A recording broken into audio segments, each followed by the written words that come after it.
तो hello dear students, welcome back to the chemistry का सागर बाय सागर वर्जातिया। आज का हमारा टॉपिक है इलेक्ट्रोड पोटेंशियल और आप देख रहे हैं इलेक्ट्रोकेमिस्ट्री पार्ट 2। ध्यान रखिएगा, इससे पहले जो मैंने पार्ट 1 में पढ़ाया वो किसके ऊपर था? Working of electrochemical cells. तो बेटा मैं ऐसा सोच रहा हूं कि जो हम लोगों ने लास्ट पार्ट में पढ़ा, एक छोटा सा एनिमेटेड वीडियो के थ्रू आपको एक क्विक रिवीजन दे देता हूं। तो ये देखिए video. And build our robot an electrochemical cell using zinc and copper. First, we must keep the zinc and copper apart by creating separate half cells. In one, we put a metallic zinc electrode immersed in a solution of zinc sulfate, which will dissociate to form aqueous zinc and sulfate ions.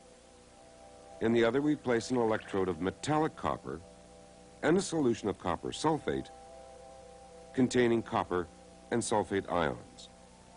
Let's connect them with a wire so that the electrons can flow from one electrode to the other electrode. But nothing happens. That's because our circuit is incomplete. We have a highway for charge to flow in one direction, but not in the other. To provide the link, we will use a salt bridge, which contains ions such as potassium and nitrate. Let's see if we can figure out why this works. We know that zinc is more easily oxidized than copper. Perhaps zinc acts as an anode, with zinc atoms giving up 2 electrons per atom. The resulting zinc ions would enter the solution, and the electrons released from the zinc could flow through the connecting wire to the copper electrode. Since copper ions are reduced more readily than zinc ions, the copper electrode could act as the cathode, where copper ions are reduced, gaining electrons. This would cause them to form copper atoms, which would stick or plate out onto the electrode. If we watch a cell as it works, sure enough, the zinc electrode gets smaller as the zinc atoms become ions and drift into solution. On the other hand, the copper electrode becomes larger as copper atoms plate out on it. The flow of charge seems to be what we've predicted. So, why the salt bridge? Because without it, there can be no current flow. Why? Well, in the anode half of the cell, there would be a buildup of positive charges. And in the cathode half of the cell, positive ions are removed, so there is a buildup of negative sulfate ions. This buildup of opposite charges is called polarization, and it quickly causes the electron flow to stop. It is the salt bridge that prevents a buildup of positive charge. In the zinc half of the cell, it allows the positive ions to migrate to the opposite cell. In the copper half of the cell, negative ions can migrate to the opposite side. Together, these migrations prevent polarization from occurring. This process gives the impression that negative charges are being attracted to the negative terminal and positive charges to the positive terminal. Of course, it's the flow of electrons that makes an electrochemical cell useful. The flow of ions is also essential to an electrochemical cell to complete the circuit. But wait now. Before you install this piece of heartwork in your robot, are you sure it'll do the job? After all, there are so many different redox reactions to choose from. However, you don't really need to build by trial and error. Chemists have developed ways of predicting the energy output of many different chemical combinations used in the electrochemical cells.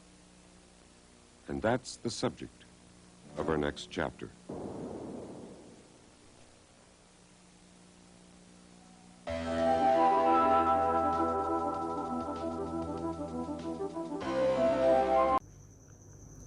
तो बच्चों, कैसा लगा video? I hope आपको अच्छा लगा होगा और आपके कॉन्सेप्ट्स रिवाइज हो चुके होंगे। तो चलिए अब बिना किसी टाइम वेस्ट किए इलेक्ट्रोड पोटेंशियल पर ध्यान देते हैं।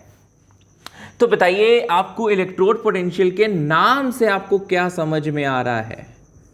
What can be the electrode potential definition? अच्छा, पोटेंशियल को हिंदी में क्या कह सकते हो? ऐसे नहीं कहते? अच्छा, तुम इसको मार सकते हो कि नहीं मार सकते हो? हैं? है तुम्हारे अंदर इतनी क्षमता, है तुम्हारे अंदर इतना पोटेंशियल। तो इलेक्ट्रोड की पोटेंशियल का क्या मतलब हुआ? इलेक्ट्रोड की क्षमता, यानी कि it is the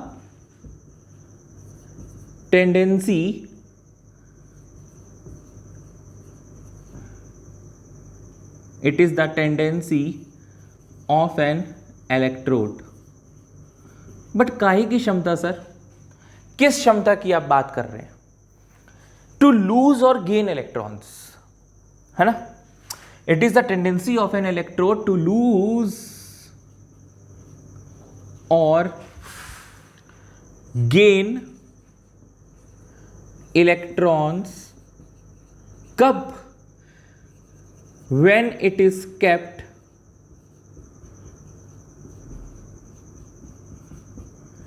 in the solution of its own ions. When it is kept in the solution of its own ions का मतलब, जैसे जिंक को आप ZnSO4 में डाल दो,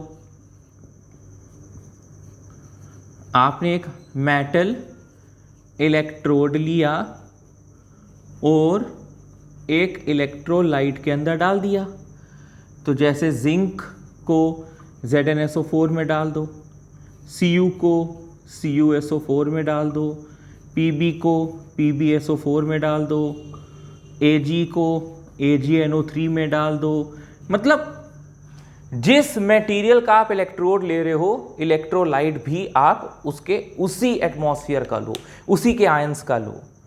कैटायन मैच करना चाहिए। तो आप देखो हर केस में ZnSO4 में आपको यहाँ क्या मिलेगा? Zn2+, यहाँ पे Cu2+, यहाँ पे Pb2+, यहाँ पे Ag+।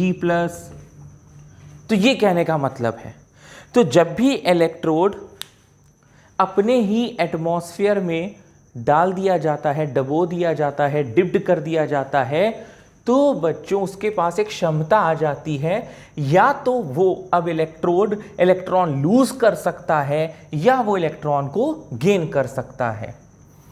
जैसे यहां पर देखिए, ये मैंने एक बीकर लिया और इस बीकर के अंदर मैंने एक इलेक्ट्रोलाइट डाल दिया, लेट्स से ZnSO4, और इसके अंदर मैंने ऊपर से एक इलेक्ट्रोड डिप्ड कर दिया। और ये मेटल इलेक्ट्रोड कौन सा है? बट ऑब्वियस की बात है, जिंक का होगा। अब क्या होगा? Zinc slowly and steady may have two options, either it can lose electrons, either it can gain electrons।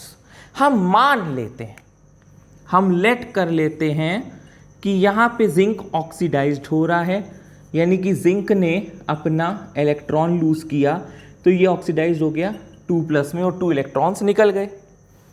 अब बेटा ये जो Zn2+ निकले हैं, ये सल्यूशन के अंदर होंगे।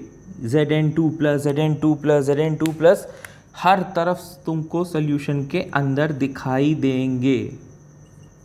आई होप आपको दिख रहे हैं, थोड़ा छोटा छोटा लिख रहा हूँ, लेकिन ये क्या है? ये Zn2+ के आयंस हैं, और ये जो इलेक्ट्रॉन्स हैं they will be left behind in this electrode. Now जैसे टाइम पास होगा, as the time pass, time pass वो वाला पास नहीं, as the time passes what will happen कि ये जो नेगेटिव चार्ज है इस 2+ को फोर्स ऑफ अट्रैक्शन लगाएगा और वो अपनी तरफ इसको खींचेगा, अपनी तरफ इसको बुलाएगा।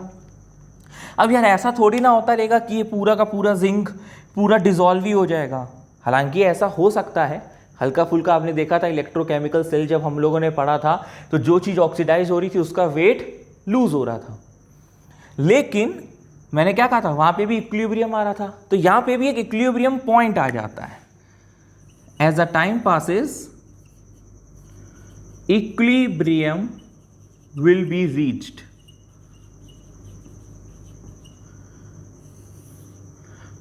इक्विलिब्रियम रीच होगा and electric double layer will be formed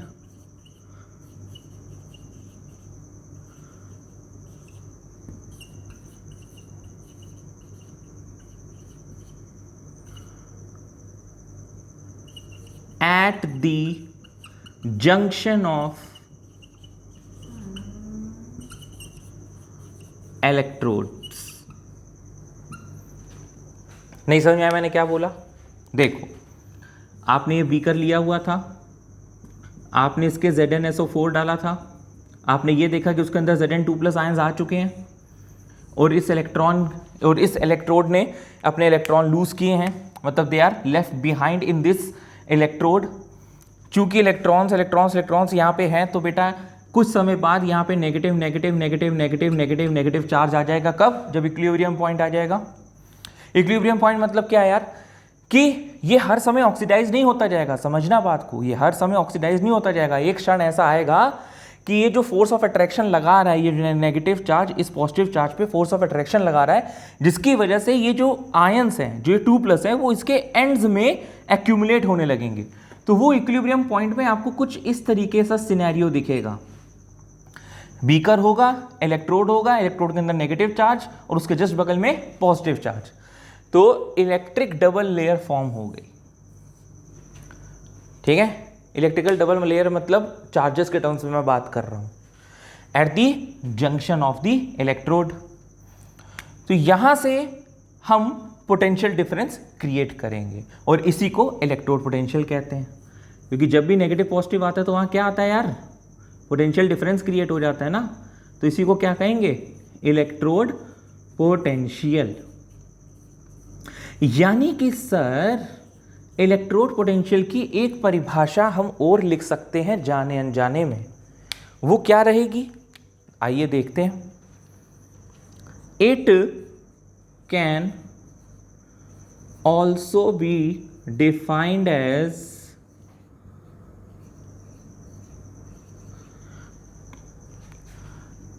potential difference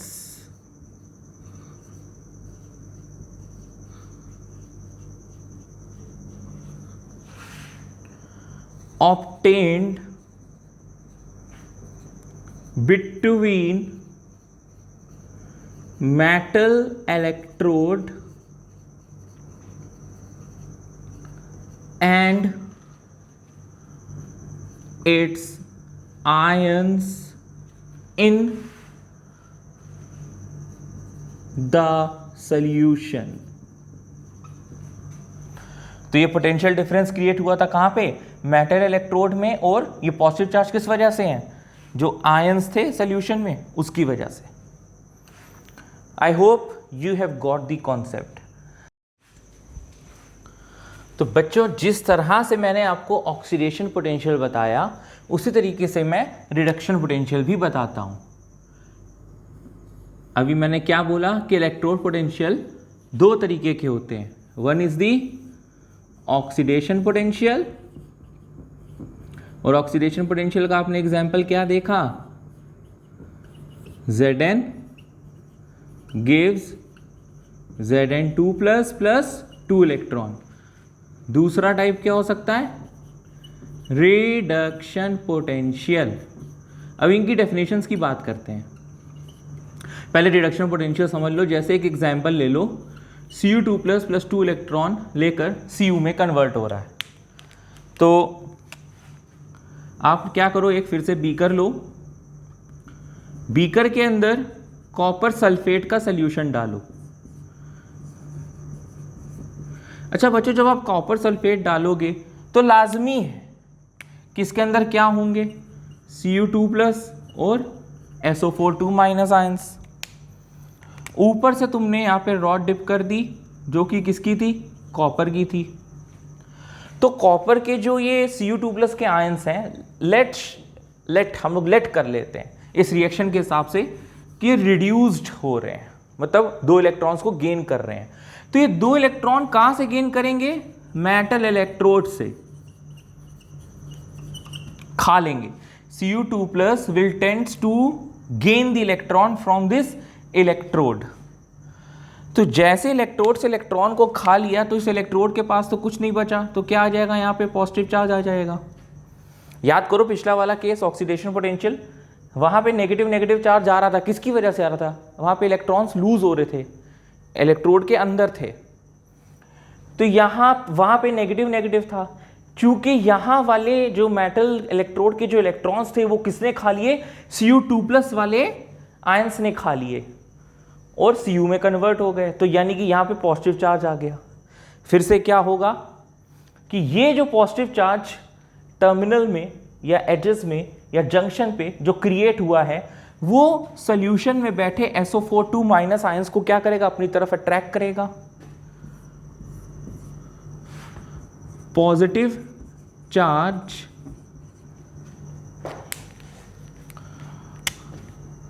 on electrode will tends to attract the negatively charged sulfate ions। और एट इक्विलिब्रियम, जैसे वहां पे इक्विलिब्रियम आया था, एट इक्विलिब्रियम यहां पे भी इलेक्ट्रिकल डबल लेयर फॉर्म हो जाएगी। वो इलेक्ट्रिकल डबल लेयर कैसे दिखाई देगी,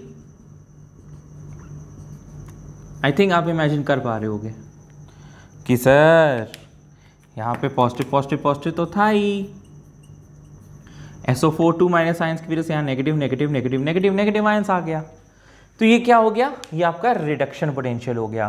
फिर से देखिए बच्चों, यहाँ पे पोटेंशियल डिफरेंस क्रिएट हो रहा है किसके किसके बीच में, मेटल इलेक्ट्रोड के बीच में and the ions of its own solution. तो इलेक्ट्रोड पोटेंशियल को हम लोग 2 तरीके से डिफाइन कर सकते हैं। पहला कि ये इलेक्ट्रोड की क्षमता है, ये एक इलेक्ट्रोड की टेंडेंसी है कि जब उसको हम लोग उसी के सॉल्यूशन में रखते हैं तो वो या तो इलेक्ट्रॉन को गेन करेगा या तो वो इलेक्ट्रॉन को लूज करेगा। कुछ भी करेगा भाई, या लूज करे चाहे गेन करे, पोटेंशियल डिफरेंस जरूर क्रिएट होगा। किसके किसके बीच में, सॉल्यूशन के आयंस और मेटल इलेक्ट्रोड के बीच में। और इस पोटेंशियल डिफरेंस को हम इलेक्ट्रोड पोटेंशियल कहते हैं। क्लियर, पक्का। अब हम लोग अगर ये कहें कि how to define the oxidation potential and reduction potential, तो ये थोड़ी सी बात दिक्कत की आ जाती है और यहां पे आपको एक नई बात सीखनी पड़ेगी। मैं हट रहा हूं, आप इसको स्क्रीनशॉट ले लें, इसको नोट कर लें, वीडियो पॉज कर लें। अब देखो मैं क्या कहने जा रहा हूं। मैं आपको क्या कहने जा रहा हूं कि अगर मैं आपको बेटा एक ये जिंक रॉड दूं और इसको मैं ZnSO4 के अंदर डाल दूं और मैं तुम्हें कहूं यार मुझे श्योर शॉर्ट रिजल्ट बताओ, क्या बताओ, श्योर शॉर्ट रिजल्ट बताओ कि यहां पे ऑक्सीडेशन हो रहा है कि रिडक्शन हो रहा है, तो तुम्हें थोड़ी दिक्कत होगी कि सर हम कैसे बताएं। क्योंकि जब तक आप हमें दूसरे एंड पे कोई दूसरा हाफ सेल नहीं दे देते, हमें पता नहीं चलेगा कि ये ऑक्सीडाइज हो रहा है कि रिड्यूस हो रहा है। बेसिकली होता क्या है, हमने आपको इलेक्ट्रोकेमिकल सेल जब पढ़ाया था तो आपको एक चीज बताई थी कि एक हाफ सेल और दूसरे हाफ सेल, दो इलेक्ट्रोड्स हम लोग लेते हैं, जैसे जिंक और कॉपर, उन दोनों के बीच में कहीं ना कहीं कोई पोटेंशियल डिफरेंस होता है जिसकी वजह से EMF क्रिएट होता है, जिसकी वजह से जिंक इलेक्ट्रॉन लूज करता है और कॉपर इलेक्ट्रॉन गेन करता है। तो बेटा क्या है कि जो इलेक्ट्रोड पोटेंशियल है ना, इलेक्ट्रोड पोटेंशियल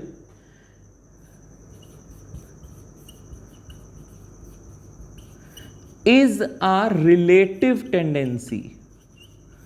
मतलब जब तक आप कोई दूसरा हाफ सेल नहीं दोगे तब तक हम पता नहीं लगा पाएंगे, हम तब तक कंपेयर नहीं कर पाएंगे कि Zn उसके कंपैरिजन ऑक्सीडाइज हो सकता है कि रिड्यूस हो सकता है। बेसिकली अभी आगे चल के आप इलेक्ट्रोकेमिकल सीरीज पढ़ोगे, वो इस तरह से होती है जैसे ले के बांसुरी को ना मुझे अल, ऐसे करके कुछ एलिमेंट्स होते हैं, जैसे आपने रिएक्टिविटी सीरीज पढ़ी है। तो अगर हम Ba और कैल्शियम का कोई ले लें, इलेक्ट्रोड और साथ में इलेक्ट्रोलाइट, मान लो ले लेते हैं, हाइपोथेटिकल एग्जांपल ले रहा हूं, है ना। तो Ba एनोड में होगा, Ca कैथोड में होगा, ऐसा होता है कंपेयर करने पे। जो ऊपर होता है ना इलेक्ट्रोकेमिकल सीरीज, अभी आगे चल के पढ़ने वाले हो, है ना। इलेक्ट्रोकेमिकल सीरीज में जो ऊपर होता है वो एनोड में होता है, जो नीचे होता है वो कैथोड में होता है। अब हम तुम्हें कह दें कि बेटा तुमको सिर्फ Ba के रिस्पेक्ट में बताना है, सिर्फ Ba, हमने तुमको बता दिया, बताओ Ba को BaSO4 में हमने डाल दिया, बताओ क्या है, वो ऑक्सीडाइज होगा कि रिड्यूस होगा। तो तुम्हारे दिमाग में एक सवाल आएगा, वो सवाल ये होगा कि सर बेरियम को हम कंपेयर किससे करें? अगर कैल्शियम से कंपेयर करते हैं तो वो ऑक्सीडाइज्ड होगा, लेकिन अगर मान लो हम लिथियम से कंपेयर करते हैं वो क्या होगा? रिड्यूस्ड होगा, क्योंकि Li और Ba में Li ऊपर हो गया। तो जब दो एलिमेंट्स का कंपैरिजन करते हैं सीरीज में, तो जो ऊपर वाली चीज होती है वो एनोड होती है। तो भाई कंपेयर तो करना ही पड़ेगा ना किसी से, तभी तो हम पहचान पाएंगे कि ये फलानी चीज एनोड हाफ सेल में आएगी और वो फलानी चीज कैथोड हाफ सेल में आएगी। समझे कि नहीं? तो यार अगर हम तुमको सिर्फ कहते हैं कि Zn को हमने ZnSO4 में डाल दिया, बताओ ये ऑक्सीडाइज हो रहा है कि रिड्यूस हो रहा है, तो तुम बता ही नहीं सकते। इसीलिए तो हम पिछले केस में हमने जब ये तुमको समझाया इलेक्ट्रोड पोटेंशियल, हमने लिख दिया था let Zn give Zn2 + 2 electrons, हम एज्यूम कर रहे थे। लेकिन अगर वास्तविकता की बात करें, प्रैक्टिकली बात करें, तो आप नहीं बता सकते श्योर शॉट यार कि ये ऑक्सीडाइज हो रही है, क्योंकि हमने कंपैरिजन के लिए कोई दूसरा हाफ सेल दिया ही नहीं। और जब तक दो हाफ सेल नहीं मिलेंगे तब तक आपको रिडॉक्स कैसे मिल जाएगा, तब तक आपको एक कंप्लीट इलेक्ट्रोकेमिकल सेल कैसे मिलेगा?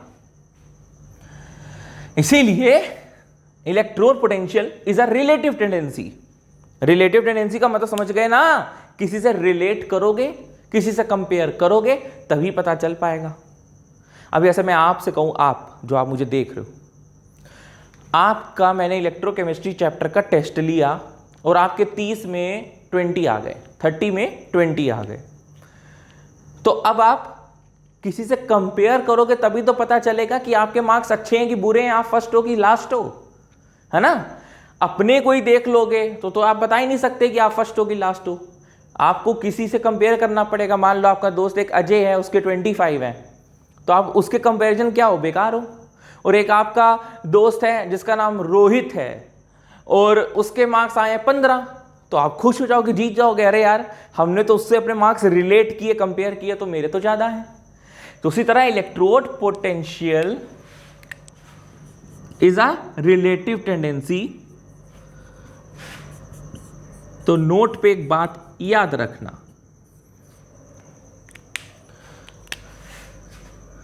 We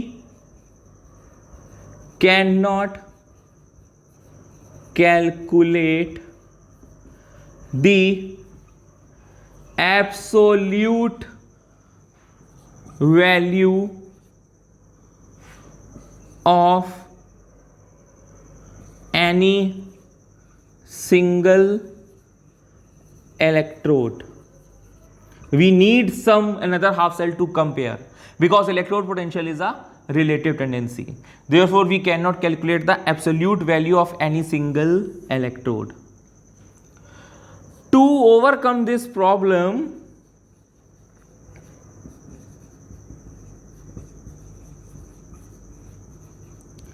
we make a use of किसका,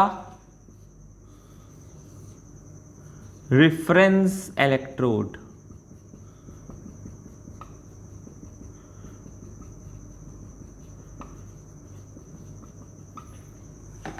कि अगर हम जिद पकड़ लें कि जिंक को ZnSO4 के अंदर हमने डालकर तुम्हें दे दिया है, अब तुम जानो, तुम्हारा काम जाने, हमें तुम्हें बताना है कि ऑक्सीडाइज हो रहा है कि रिड्यूस हो रहा है, ये ऑक्सीडेशन पोटेंशियल है कि रिडक्शन पोटेंशियल है। तो तुम क्या करोगे, कोई रेफरेंस इलेक्ट्रोड लोगे, क्योंकि कंपैरिजन करना तो बनता है, because again I am saying it is a relative tendency.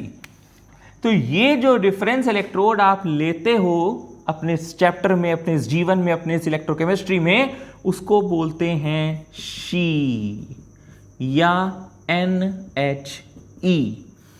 She is regarded as the reference electrode. और सुनो भैया, वो शी वो नहीं, हाँ, शी का मतलब है S stands for standard, H stands for hydrogen, E stands for electrode, standard hydrogen electrode. उसी तरह N का मतलब नॉर्मल और HE का मतलब hydrogen electrode. To overcome this problem we make a use of the reference electrode that is SHE. तब आपको पता चल जाएगा कि वो पर्टिकुलर चीज ऑक्सीडाइज हो रही है कि रिड्यूस्ड हो रही है। अभी हम लोग जल्द इस टॉपिक पे आएंगे कि शी क्या होता है। तो फिलहाल ऑक्सीडेशन पोटेंशियल की अगर अब आपसे कोई डेफिनेशन पूछेगा तो आप क्या लिखोगे? Oxidation potential. लिख लो लिख लो लिख लो, मैं डिक्टेट कर रहा हूं फटाफट। ऑक्सीडेशन पोटेंशियल का क्या मतलब है? If oxidation takes place with respect to standard hydrogen electrode. लिख दें क्या? If the oxidation takes place with respect to standard hydrogen electrode She, then that particular electrode is known to has the oxidation potential। और reduction potential की क्या हो जाएगी? If the reduction takes place with respect to She, then that particular electrode is defined as the reduction potential। So the next we are going to see a new term which is known as the standard electrode potential।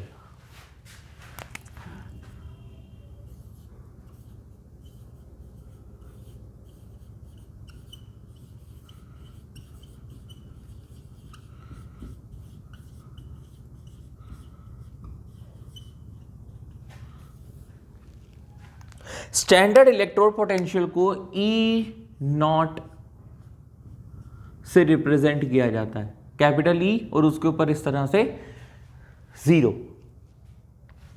Standard electrode potential का मतलब अभी तुम लोगों ने समझा था। It is the tendency of an electrode to either lose और gain electrons when it is kept in the solution of its own ions. Then what is the standard electrode potential? It is the electrode potential calculated under standard conditions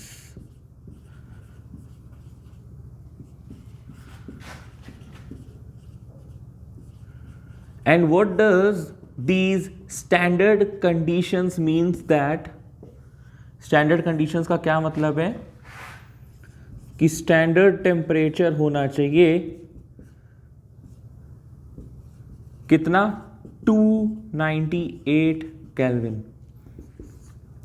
दूसरा, अगर मान लो कोई gaseous आपके पास electrode है तो जो उसका pressure होगा वो होगा 1 एटमॉस्फेयर। मोलर कंसंट्रेशन अगर होगा रिएक्टेंट्स और प्रोडक्ट्स का तो वो आप लोगे 1। तो ये 3 कंडीशंस में जब हम लोग किसी भी इलेक्ट्रोड का पोटेंशियल कैलकुलेट करते हैं उसको स्टैंडर्ड इलेक्ट्रोड पोटेंशियल कहा जाता है। एक बार फिर से समझिएगा, स्टैंडर्ड मतलब क्या है? स्टैंडर्ड कंडीशंस के लिए है।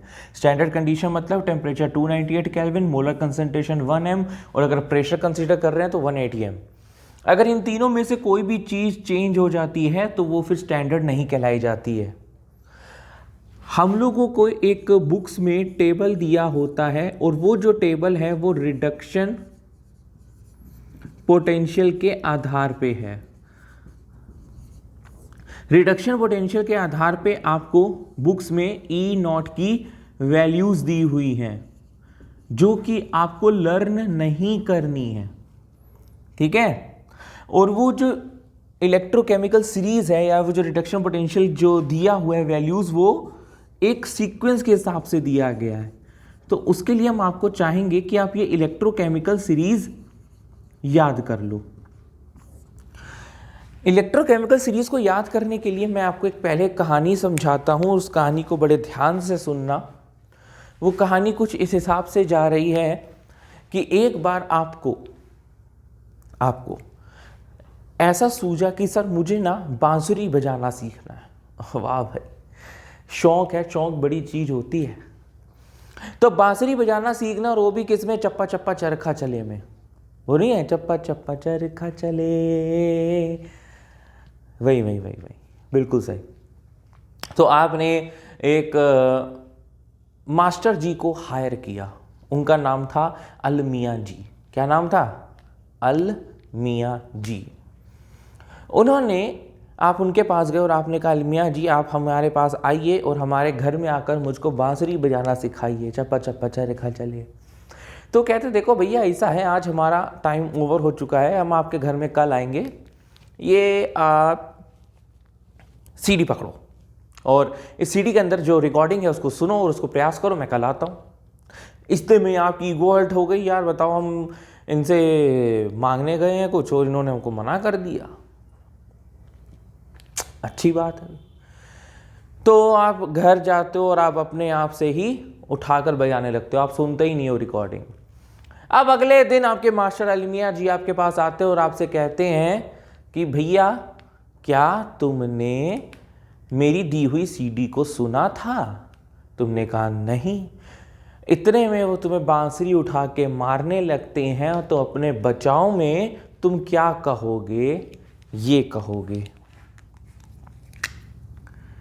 ले कर बांसुरी को ना। क्या बोला मैंने? ले कर बांसुरी को ना। अब देखो नीचे जगह नहीं है तो मैं यहां लिख रहा हूं, मुझे अल मियां जी फे को, फिर से नीचे जगह नहीं है इसलिए वहां लिख रहा हूं, सीडी को नहीं सुना पर हम गाएं चप्पा चप्पा चप्पा, CUHGAGPTAU। CUHGAGPTAU में ये जो फर्स्ट इनिशियल्स हैं वो क्या हैं? चप्पा।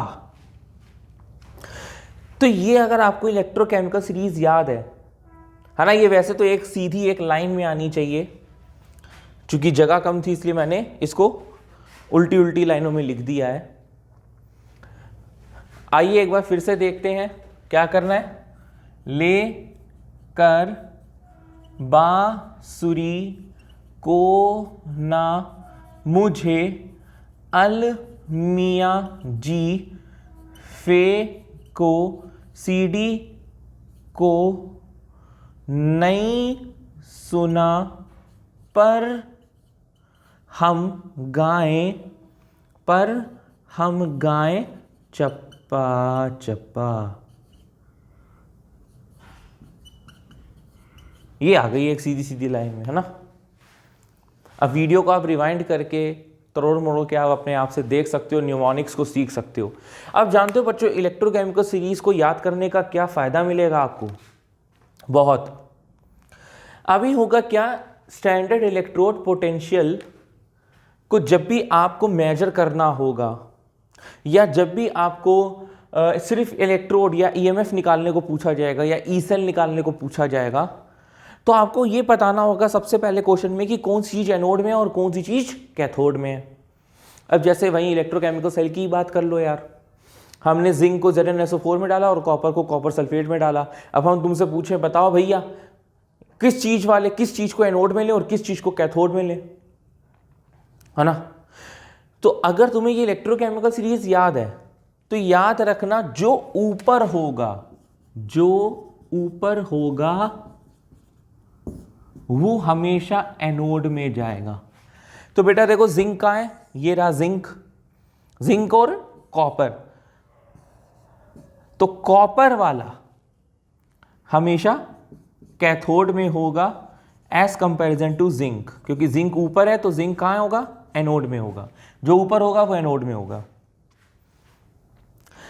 ऐसा बताना इसलिए भी ज़रूरी है कि जब आप लोग स्टैंडर्ड रिडक्शन पोटेंशियल्स की वैल्यू निकालते हैं, यानी कि आप जब आपको कहा जाए कि यार ई नॉट सेल निकालो, तो इसका फॉर्मूला होता है E nought cell is equal to E nought cathode minus E nought anode. Very important, याद रखिएगा इसको। और याद रखना कि ये जो मैंने ई नॉट कैथोड और ई नॉट एनोड रखा है, ये मैंने रिडक्शन पोटेंशियल के फॉर्म में ही रखा है। क्या याद रखोगे? रिडक्शन पोटेंशियल के फॉर्म में रखा है, ऑक्सीडेशन पोटेंशियल के फॉर्म में नहीं रखा। क्योंकि जो हमारी इलेक्ट्रोकेमिकल सीरीज में जो वैल्यू दी हुई है, it is by convention reduction potential की वैल्यूज दी हुई हैं। ठीक है, जहां पे हाइड्रोजन की जो वैल्यू होती है वो 0 होती है, इसलिए उसको रेफरेंस इलेक्ट्रोड भी माना जाता है। अभी पढ़ा था हम लोगों ने। तो इस पूरे ओवरऑल में आपको क्या क्या चीजें याद रखनी है, ध्यान रखनी है। हम लोग ने स्टार्टिंग करी थी स्टैंडर्ड इलेक्ट्रोड पोटेंशियल से, जिसको ई नॉट से रिप्रेजेंट करते हैं, और वो स्टैंडर्ड कंडीशंस के लिए कैलकुलेट किया जाता है, या स्टैंडर्ड कंडीशंस में कैलकुलेट किया जाता है, जैसे temperature 298 kelvin, pressure 1 atmosphere, molar concentration 1 molar.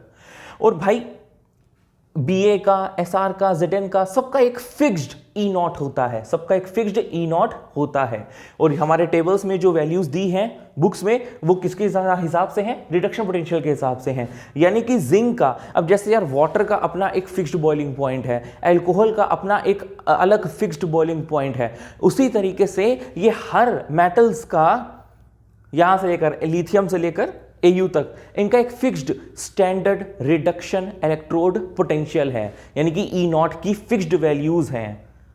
E not तभी यूज कर रहे हैं, ई नॉट। तो वो वैल्यूज हमको याद नहीं करनी है, वो क्वेश्चन में दी गई होंगी।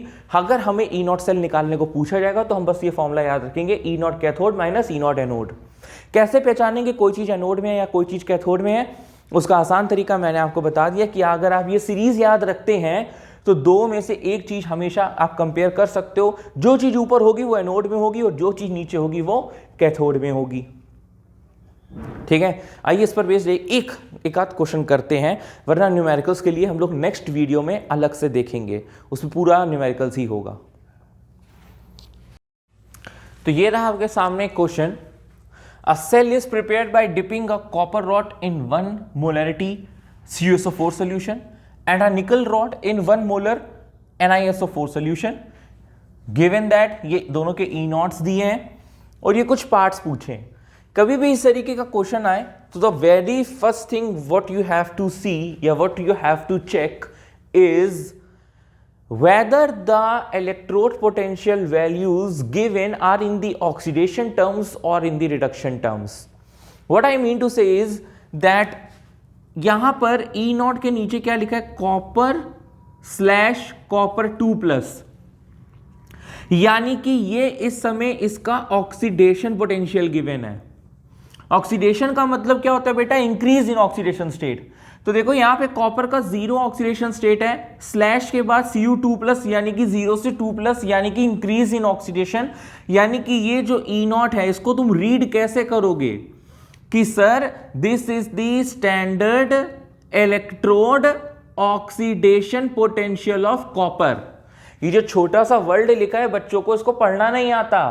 ई नॉट है स्टैंडर्ड इलेक्ट्रोड ऑक्सीडेशन पोटेंशियल। क्यों बोल रहा हूं? क्योंकि ऑक्सीडेशन हो रहा है किसका? कॉपर का। तो standard electrode oxidation potential of copper has been given sir, which value is -0.34, और ये फिक्स्ड वैल्यू है, इसको तुम छेड़छाड़ नहीं कर सकते इससे।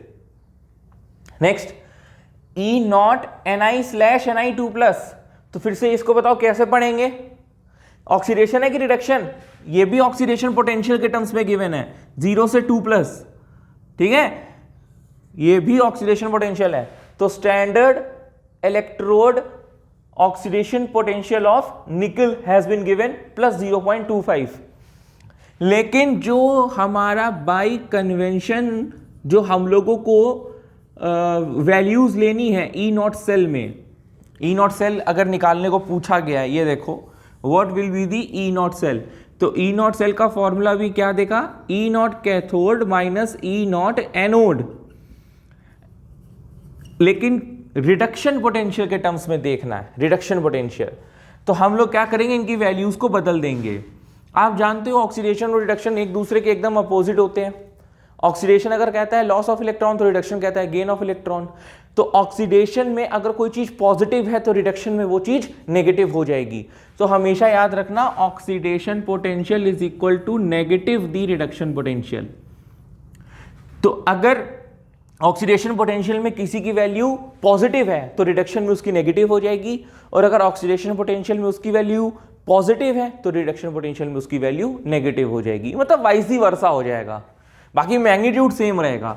अब जैसे मुझे इसे रिडक्शन पोटेंशियल के फॉर्म में लिखना है तो मैं लिखूंगा E0 Cu2+/Cu, और ये बहुत महीन सी बारीकी सी चीज है जो बच्चे ध्यान नहीं देते हैं और जल्दबाजी में सीधा सीधा फॉर्मूला लगाकर आ जाते हैं और फिर कहते हैं अरे यार पेपर तो बड़ा आसान था, लेकिन क्या हो चुका होता है, गलत हो चुका होता है। तो E0 Cu2+/Cu, this is the correct representation. जो क्या कह रहा है, रिडक्शन 2 + से 0, तो this is the standard reduction potential.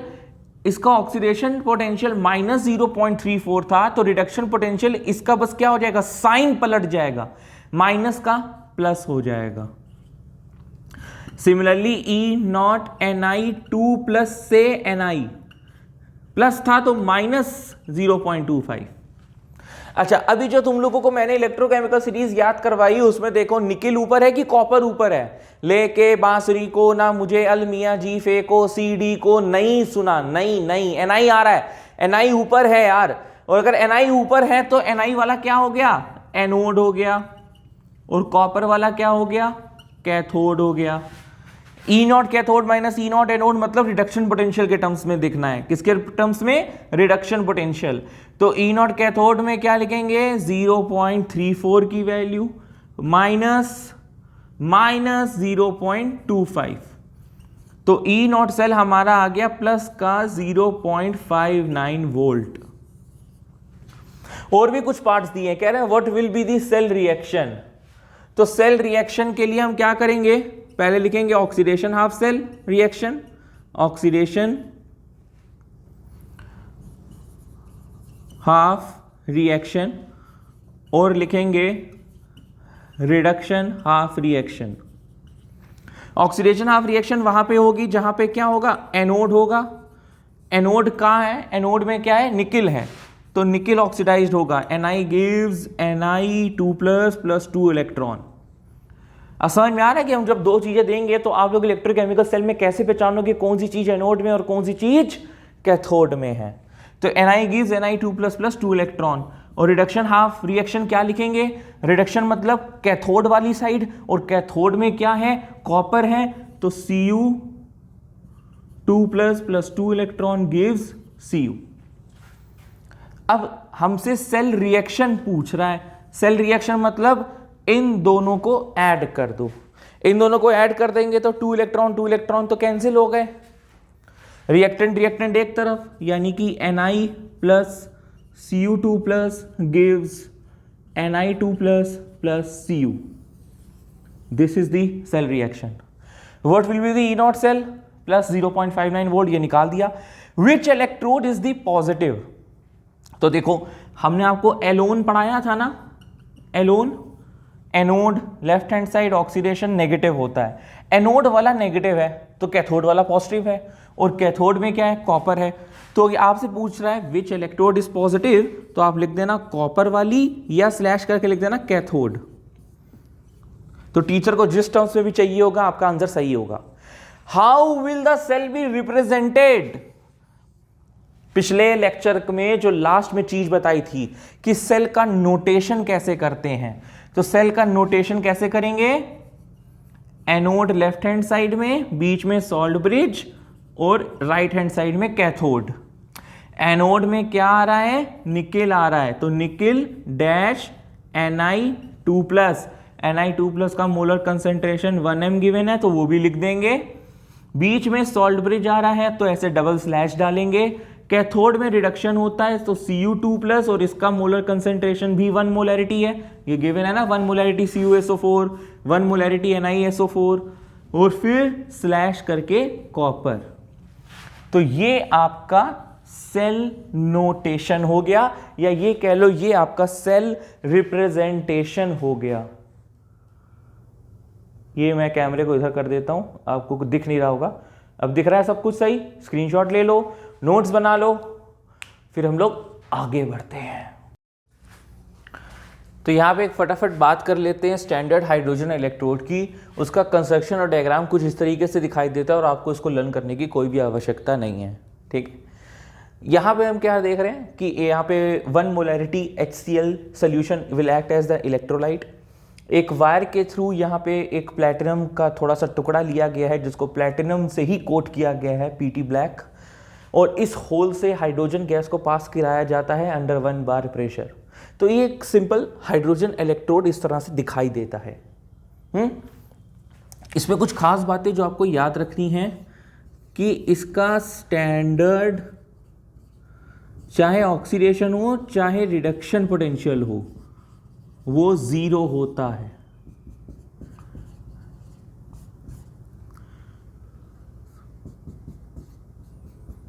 चाहे इस तरह से लिखा हुआ आ जाए चाहे इस तरह से लिखा हुआ आ जाए, 0 होगा। Standard electrode potential of hydrogen is 0। Secondly इसको रिप्रेजेंट कैसे करते हैं?